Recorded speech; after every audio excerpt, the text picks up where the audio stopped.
Hi guys, and welcome back to XMiles' YouTube channel. As you guys probably know now, my name is Elise Sheppard and I have just ran the Southampton Marathon, and I did complete it in 5 hours and 54 minutes, which, as you guys might know, it was quite a lot slower than I had intended, but it was so hot on the day. It was just crazy. But anyway, I will get into that and explain it. But today's video is just going to be all about my marathon journey, what's next, how the day went, how I fueled, and everything like that. So let's get straight into it. So to briefly run over my training, I have done 2 other videos on XMiles' YouTube channel, which you will be able to go back and watch. And that just explains all of my training in a lot more detail. But I have trained for a marathon now 3 times, even though this was only my first marathon, because the first one was due to be in April 2020 and that got cancelled. The second one in April 2021, that got cancelled.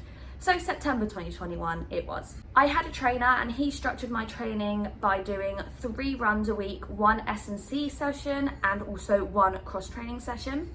The runs were a long run, an interval run, and also kind of like an easy run at the start of the week. I wanted to speak about the hardest part of marathon training, and for me that was just how lonely it was. You are running, especially on a Sunday or a Saturday, whenever you're doing your long runs, you are running for a good 3 hours, say, every week by yourself, and it does get so lonely. So if you can, try and find a running partner, or even someone that, for example, if they can run 5k or 10k, get them to meet you at your local park halfway that you can run to, just to break it up that little bit. Another key thing to practice for your marathon is your fueling. It is so important, and I got it really right on the day. I didn't feel sick or anything in terms of like sick of all the sugary stuff. I just nailed it, but I practiced it every single week, tried different things, and I've just found the things that work for me now. I will go into what I actually used on the marathon day in a bit. Another key thing to consider is keeping consistent. I feel like the main reason why I enjoyed the day so much was because I knew I was prepared. I made sure that I trained every single week. I kept to all my training runs. I did everything I should do. Of course, there are going to be days where you feel tired and you might not do as far as you need to do, or you miss a training run, but that's fine. But in general, I feel like I did stick to it. Another thing to consider is when you are doing your training runs, for kind of your longer runs, so say an 18 mile or 20 mile, you don't have to do it every week because life gets in the way, but try and make sure the day before, for at least 1 or 2 of those runs, that you kind of practice a pre-race day, and you practice what food you're going to consume, kind of what electrolyte drinks you're going to drink, everything like that, just to make sure that when it comes to race day, you are fueling properly the day before, and it just makes sure that the day then goes as planned. Another thing to consider is what you're going to wear. When you are training, make sure you wear different types of shorts, tops, everything like that. So when it comes to the day, you know what you're going to wear is going to be the best for you. I had no chafing issues on the day. I even took a rolled up pair of leggings because I was so worried that the shorts that I was wearing were going to chafe, but they were absolutely fine. And I now know that those shorts are going to be fine for my next marathon, which I will come on to shortly.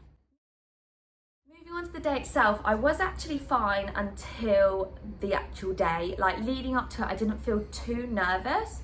And then on the Friday night, because I live in Southampton, I drove kind of like on the route and I saw all the signs and it really did scare me. The day before I didn't feel too bad. I slept really well the night before, and then that morning I felt very nervous when I got on the train to head to the start. A key thing I mentioned to my dad on the way to the start line actually was that I'm going to make sure that the whole time I keep smiling. I feel like that's so important, because as soon as you mentally kind of become weak and become worried and stressed and start overthinking that you're not going to be able to finish it, that's when it really does hit. And I thought, even if I'm in tons of pain, as long as I keep smiling, I will get through this. When I got to the start line, I got to the back just because I didn't want to get caught up in the crowd. I didn't want to go off too fast. I did the first K. It was about dead on, a little bit slower than what I needed to be going. Then I did the first 5k at marathon pace to be able to get a sub 5 hour marathon, but it was so hot. And I wanted to make sure that at the first water stop that I did take on hydration properly. I know sometimes in the winter you might just kind of take a sip and pour the rest over your head or whatever, but I wanted to make sure that I was drinking that bottle of water, because the last thing I wanted was to faint or become ill and not be able to finish it. So I did walk kind of whenever there was a water station, or if I wanted to take a gel, just whatever I needed to be able to keep myself hydrated for the rest of the marathon. The hardest part for me actually of the whole marathon was in the first lap, and it was about 10 miles in. I was so desperate for a drink.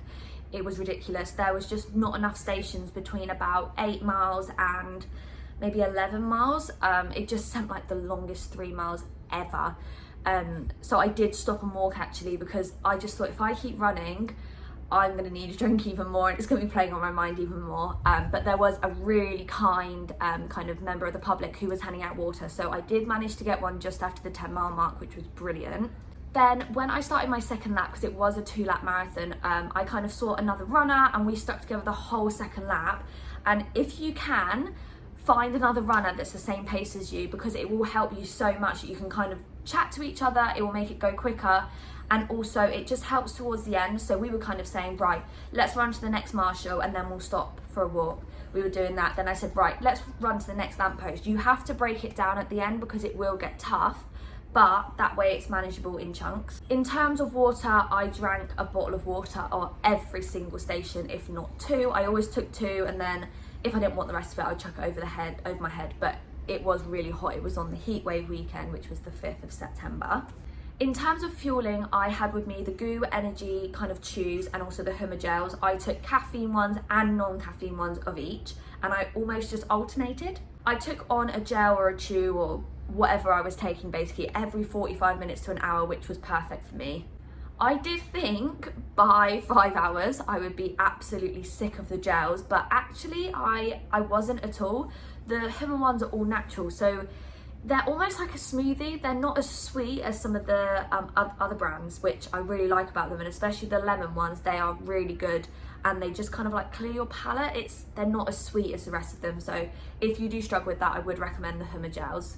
Another key tip I just wanted to talk to you guys about is researching the course. It sounds really silly, but a lot of people did not realise how hilly the course was. I did, because I live near it. I'd run it before.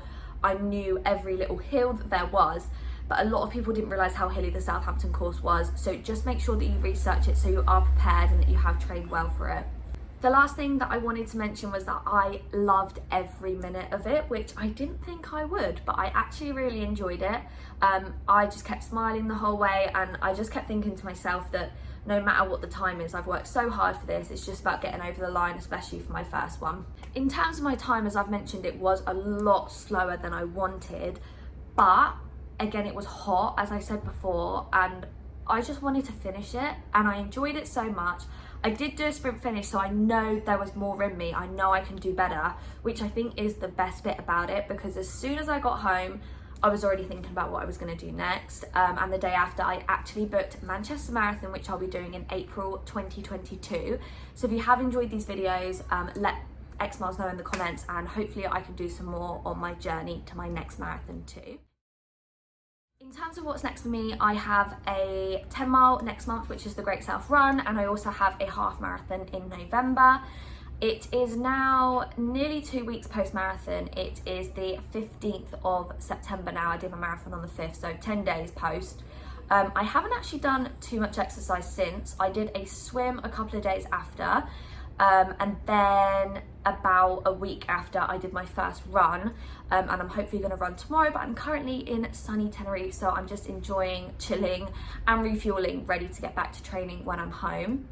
The day after, I did feel very stiff and I was in a lot of pain, but slowly but surely I did feel a lot better, and by Wednesday I was pretty much there.